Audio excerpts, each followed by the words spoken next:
Look কর একটু আমার দিকে। মুখটা লাল হয়ে গেছে। ছাড় ছাড়, আর করতে হবে না। জুতোটাকে কি করেছিস? কালকে পুরো সবুজ ছিল, হঠাৎ করে ঘুম থেকে উঠে দেখছি যে এত স্নো হয়ে গেছে। এবার হচ্ছে আমি এখন ঘি বানাতে যাব। যদি সাকসেসফুল হয় তাহলে আপনারাও বাড়িতে বানাতে পারবেন।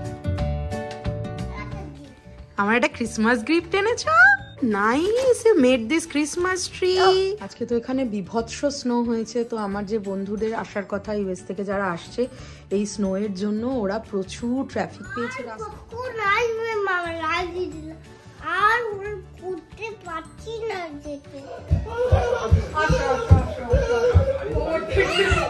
নাকি ব্রন এন্ড ব্রট আপ লন্ডনে যা করেছো সেটা আর বলো না। হ্যালো এভরিওয়ান, কেমন আছেন আপনারা সবাই?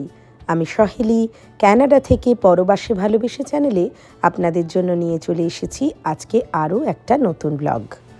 ক্রিসমাস দরজায় কড়া নাড়ছে, তাই কানাডায় এখন পড়ে গেছে জমিয়ে ঠান্ডা। কানাডা এখন তুষারাবৃত, আর সকলের মনেও ঢুকে গেছে ক্রিসমাস ভাইব। অফিসের কাজকর্ম আজকে গুটিয়ে নিলে তারপরে টানা 10 দিন ছুটি। চকরও স্কুল নেই, আর বাড়িতে আসছে খুব কাছের কিছু বন্ধু। তাই আমরা এখন মত্ত ক্রিসমাস ভাইবে। চকর স্কুলে আজকে পিজে ডে, তাই জন্য চকো একটা ক্রিসমাস পিজে, স্কুলে চিজ পিজা পার্টি আছে।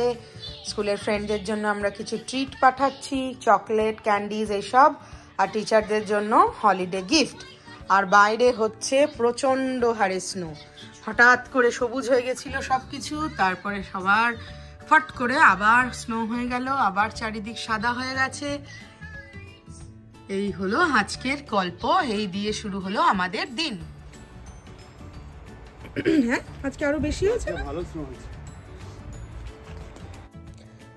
সারা রাত প্রচণ্ড স্নোফল হওয়ার ফলে রাস্তায় জমে গেছে বরফ, ড্রাইভওয়ে পাথওয়ে ভরে গেছে স্নোতে। তাই সকালবেলা চকো এখন স্কুলে যাবে, কিন্তু তার আগে চকো আর চকোর বাবা মিলে অ্যাজ ইউজুয়াল সমস্ত স্নোগুলো শোভেল দিয়ে ক্লিন করে নিচ্ছে, যাতে কিনা আমাদের ড্রাইভওয়েটা আর পাথওয়েটা পরিষ্কার হয়ে যায় এবং আমরা স্বাচ্ছন্দ্যে গাড়ি বার করতে পারি, হেঁটে চলে বেড়াতে পারি। গাড়িটার অবস্থা কি, পুরো তুষারে আবৃত। সারা রাত ধরে এরকম স্নো হয়েছে। এখন এই গাড়িকে ফাংশন করাতে খাটনি আছে। কর একটু আমার দিকে। মুখটা লাল হয়ে গেছে, পুরো স্নোম্যানদের মতন দেখাচ্ছে তোকে। ছাড় এবার, ছাড় ছাড়, আর করতে হবে না। জুতোটাকে কি করেছিস? আয়, স্নোটা ঝাড়, এদিকে এসে আয়। অনেক হয়েছে, রাস্তা তৈরি হয়ে গেছে, চলে আয় এবার। ছাড়ার নামে নাম নেই। আস্তে আস্তে, don't run, don't run, don't run. ডেলিভারির পর ডেলিভারি। এই ক্রিসমাস টাইম যেহেতু, সব ক্রিসমাস গিফট বাড়িতে আসতেই চলেছে। ডেলিভারি বয়দেরও কোনো শান্তি নেই, এই স্নোয়ের মধ্যে সমানে ডেলিভারি করে বেড়াচ্ছে। আমার অফিস শেষ, চকো স্কুল থেকে এসে গেছে, এবার শুধু ছুটি ছুটি। এনেছো মামার জন্য? আমার একটা ক্রিসমাস গিফট এনেছো? Wow, thank you Choco. School থেকে এনেছো? You made it by yourself? Okay, what's... Oh, nice. You made this Christmas tree. Wow, we wish you a Merry Christmas and a Happy New Year from Annie. এটা কে বানিয়েছে? এটা কার hand? Oh, nice. Mom and Dad from Annie. Okay, we'll see. তুমি আমাদের জন্য কি এনেছো? We'll see that. But ট্রিটা তুমি দারুণ বানিয়েছো বাবা, I must say thank you so much. Open করে দেখবো তো? তুমি এত কালার মেখেছো, নোজে ফোজে সব জায়গায় কালার হয়ে আছে দেখি। ই বাবা, হ্যান্ডে? আচ্ছা, will open it later, will open it later.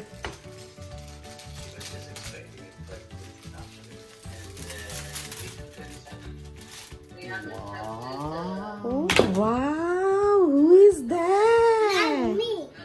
Who is that cute little guy? Huh? Me. You? Is it you? Oh, it's so nice.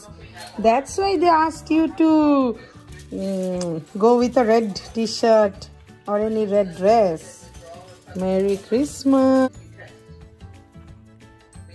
আরেকজনের হলিডে স্টার্ট হয়ে গেছে। কম্বল গায়ে দিয়ে শুয়ে आराम से टीवी देखছে। Choco holiday start. কি রিল্যাক্সেশন রে।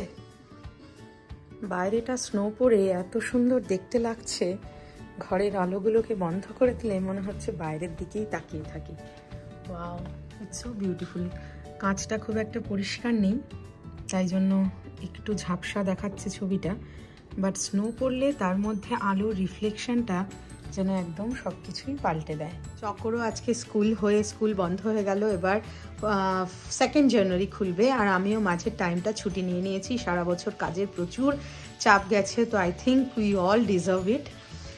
তো এইটা তো একটা আনন্দের আছেই, প্লাস হচ্ছে আমাদের এক বন্ধু, আগে ওরা এসেছিল, আপনারা ব্লগে দেখে থাকবেন, ইউএস থেকে আমাদের ভিজিট করতে এসেছিল, ওরা নিউ জার্সিতে থাকে, তো ওরাও আজকে আসছে। তো হলিডে সিজনটা ফুল অন মস্তিতে কাটবে, খুব আনন্দে কাটবে, আশা করছি সবাই মিলে খুব মজা হবে। কালকে আমি বিরিয়ানি বানাবো ঠিক করেছি, কিন্তু আমার যে বন্ধু, যে আমাকে প্রত্যেকবার ঘি বানিয়ে দেয়, সেই বন্ধু হচ্ছে এখন ইন্ডিয়া গেছে। এবার ও যেহেতু ইন্ডিয়া গেছে, তাই জন্য আমরা কলকাতা স্টাইলের ঘি এখানে কোথাও পাওয়া যায় না, তাই জন্য আমাকে নিজেকেই ট্রাই করতে হবে। তো বাটার থেকে আমি ঘি বানাবো। এখানে আমি আনসল্টেড বাটার নিয়েছি, 2টো বাটার আমি ইউজ করব।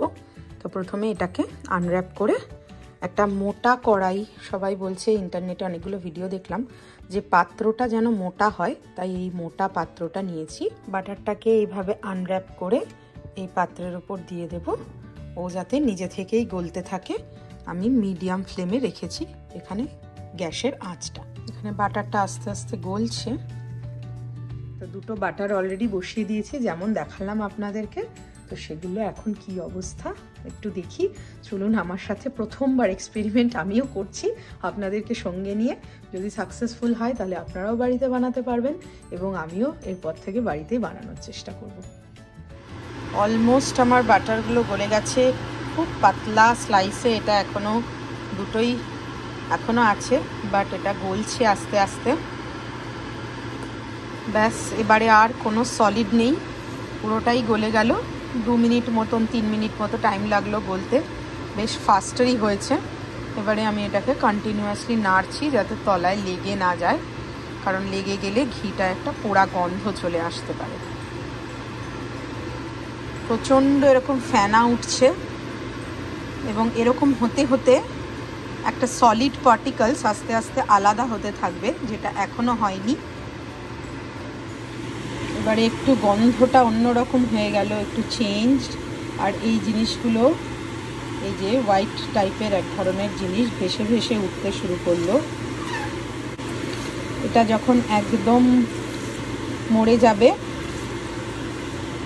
এই হোয়াইট পার্টিকলসগুলো, আই বিলিভ তখন ঘিটা রেডি হয়ে যাবে। ইটস অলমোস্ট, মানে সাদা ভাবটা, ফেনা ফেনা ভাবটা আর অলরেডি নেই, কাটতে শুরু করেছে।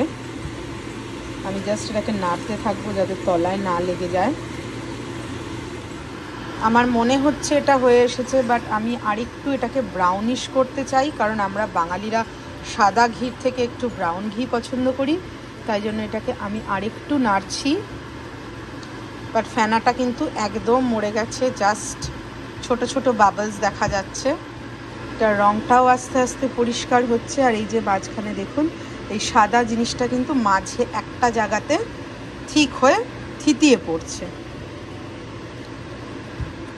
আমার মনে হয় ইটস ডান নাও, কারণ তরল আর যেটা শক্ত তুলনামূলক, সেই 2টো জিনিস কিন্তু আলাদা হয়ে গেছে। কারণ এই যে এই পাশে দেখতে পাচ্ছেন এই এরিয়াটাতে একটা হলদে টাইপের জিনিস, আর এখানে একদম ক্লিয়ার ঘি। ঠান্ডা হতে দেব, তারপরে এটাকে ছেঁকে নেব একটা কন্টেনারে। এই যে ঘিটা পুরো আলাদা হয়ে গেছে, আর ভেতরে এই যে এই একটা সলিড জিনিস, সেটা থিতিয়ে পড়েছে, আর ওপরে একদম ক্লিয়ার ঘি ভেসে উঠেছে। আমি এই কাঁচের জারটার মধ্যে ঘিটা ভরে রাখবো, আর এইটা আমি ইউজ করব ঘিটা তোলার জন্য, কারণ নইলে ঘিটা পড়ে যেতে পারে। এইভাবে ছাঁকনির সাহায্যে বাটারটা কড়াইতে দেওয়া থেকে ঘিটা তৈরি হওয়া পর্যন্ত আমার কিন্তু সময় লেগেছিল 15 থেকে 18 মিনিট মতন। তার থেকে বেশিক্ষণ যদি আমরা ঘিটাকে পাকাতে থাকি তাহলে ওর কালারটা ব্রাউন হয়ে যাবে, এবং আপনি যতটা ডিপ ব্রাউন পছন্দ করেন ততক্ষণ ঘিটাকে পাকাতে হবে। কিন্তু মনে রাখতে হবে যে ওই তলায় থিতিয়ে পড়ছে যে সলিড পার্টিকেলসগুলো, সেগুলো যেন লেগে না যায়, তাহলে কিন্তু একটা পোড়া গন্ধ হয়ে যাবে। তো আমি দুটো বাটারের প্যাকেট ইউজ করেছি, মোটামুটি 475 গ্রামস করে ছিল এক একটাতে। তার থেকে কিন্তু আমি এরকম অলমোস্ট 2 জার মতন ঘি তৈরি করতে পারলাম। পরের দিন যখন ঘিটা জমে গেল তখন এটা এইরকম দেখতে হয়েছিল অনেকটা। স্মেলটা খুব সুন্দর এসছে, একদম পিওর গাওয়া ঘির যেরকম স্মেল হয় সেরকম। আমার মনে হয় আমি নেক্সট ডে থেকে আরেকটু এটাকে রান্না করব, যাতে কিনা এই ইয়েলো ভাবটা কেটে গিয়ে আমরা যেরকম বাঙালিরা ব্রাউন ঘিটা পছন্দ করি সেরকম হয়। বাট এটার টেক্সচার আর এটা খুব সুন্দর, একদম নরম ঘিয়ের যে সুন্দর কালারটা, সুন্দর টেক্সচারটা, সেটা কিন্তু পুরো এসছে। এগুলো সব চকোর ক্রিসমাসে বানানো এই জিঞ্জার ব্রেড কুকি ম্যান। এটা হচ্ছে ওদের টিচাররা বানিয়ে দেয়, ওরা চোখগুলো, এই বাটনগুলো এইগুলো বসায় যাতে কিনা একটা হ্যান্ড আই কোঅর্ডিনেশনের একটা ভালো অ্যাক্টিভিটি হয়। এই যে ক্রিসমাস সক্স, এই ভেতরে গ্লিটারগুলো আর এই ছোট স্টিকার্সগুলো ওরা বসিয়েছে, শেপটা কেটে টিচাররা রেডি করে দিয়েছিল।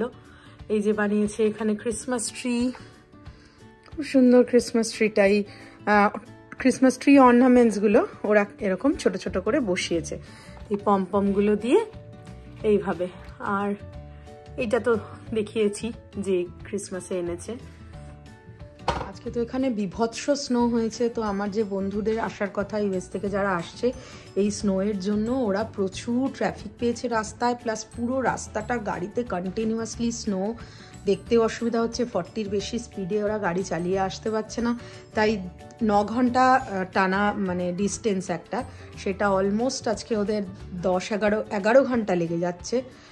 খুবই খারাপ লাগছে, এতটা জার্নি করছে ছোট একটা বাচ্চা নিয়ে, কিন্তু কিছু করার নেই। এখন শুধু অপেক্ষা করছি যে সেফলি পৌঁছে যাক। 10:30 বাজে, চকর খাওয়া হয়ে গেল, এখন চকর আর চকর বাবা কারও আসে গেল, আর আমি একটু বসে একটা পুরনো ভিডিও এডিট করব, কারণ ওরা এসে গেলে তারপরে এই 1 সপ্তাহ আমার আর এডিটিং খুব একটা হবে না, ভিডিও দেওয়া হবে না। আমি জানি আপনারা অধীর আগ্রহে অপেক্ষা করে থাকবেন। রাত্রি এখন প্রায় 1:45 বাজে। তুই এখনো জেগে আছিস? কার জন্য? লাই দিদির জন্য। আচ্ছা, লাই দিদিরা আসছে? সর একটু। লাই দিদিরা তোর হাউসে আসছে, তাই জন্য তুই এক্সাইটেড? 1:45 অব্দি জেগে আছিস তুই? 3.5 বছর হয়নি তোর বয়স? ভগবান। আর কখন আসবে মামা লাই দিদি? আর উঠতে পারছি না যেতে। আর হোল্ড করতে পারছিস না? কখন আসবে রায় দিদিরা? আর 5 মিনিটস, 5 না 2 মিনিটস, আর 2 মিনিটসেই বেল বাজবে। কি ওয়েট করে থাকবি? থাক, প্রচন্ড ঠান্ডা, দাঁড়া।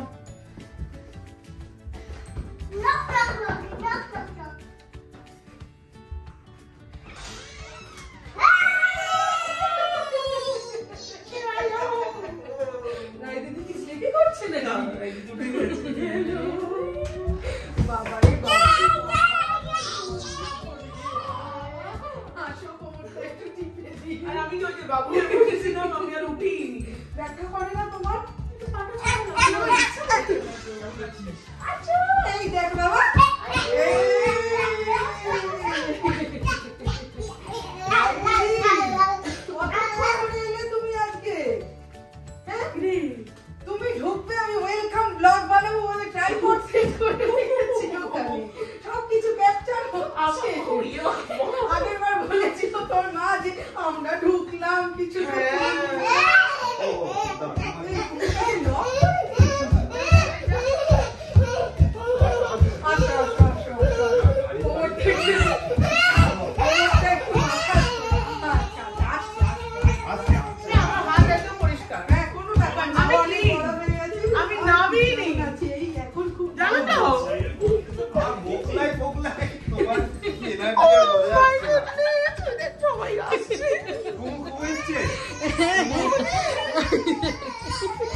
পাগলটাকে দেখ অলমোস্ট ড্রাইভ করে ঢুকেছে। কত ঘন্টা অলমোস্ট 11 ও হাই ফাইভ দে একটা হাই ফাইভ দে একটা ও প্রায় 11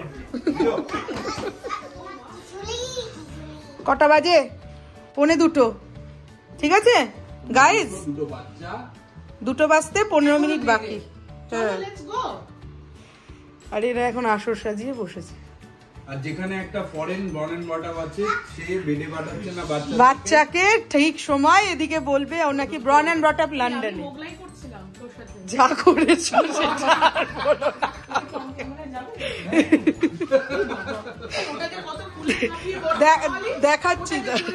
দেখাচ্ছি এটা দেখতে লাগছে কি বলো